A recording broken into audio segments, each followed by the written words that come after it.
অনেক সীমাবদ্ধতার মধ্যেও সরকার দেশের সব মানুষকে বাজেটের আওতায় আনার চেষ্টা করেছে বলে জানালেন অর্থমন্ত্রী আমির খসরু মাহমুদ চৌধুরী। বিকেলে রাজধানীর ওসমানী স্মৃতি মিলনায়তনে বাজেটোত্তর সংবাদ সম্মেলনে তিনি একথা জানান। এ সময় অভিযোগ করেন, গেল ১৭ বছরে দেশের অর্থনীতি কিছু গোষ্ঠীর পৃষ্ঠপোষকতার জন্য ছিল।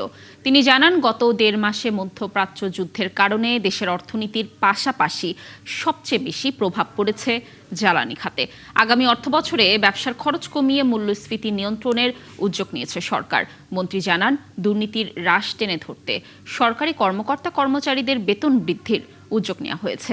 বাজেট পরবর্তী এই সংবাদ সম্মেলনে গভর্নর মোস্তাকুর রহমান জানান, ইসলামী ব্যাংকে জরুরি তারল্য সহায়তা দেওয়া হবে।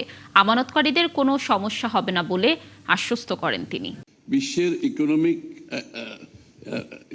ইকোনমিক যে চিন্তাগুলো, অর্থনৈতিক যে চিন্তা, ওগুলো বদলে যাচ্ছে এবং পোর্টফোলিও বদলে যাচ্ছে, ইনভেস্টমেন্ট ক্রাইটেরিয়া বদলে যাচ্ছে। এই জন্য আমাদের যে পাবলিক ফাইন্যান্সের যে আর্কিটেকচার আছে, যে আগের মতো গদবাঁধা, সেখান থেকে আমাদেরকে বেরিয়ে আসতে হবে। আমাদের সর্বস্তরের মানুষ, দরিদ্র সীমার নিচে হত দরিদ্র যারা আছে এবং দরিদ্রতা বাড়ছে, সুতরাং এটাকে অ্যাড্রেস করার জন্য আমাদের কিন্তু বড় একটা অ্যামাউন্ট কিন্তু সোশ্যাল প্রোগ্রামে যাচ্ছে।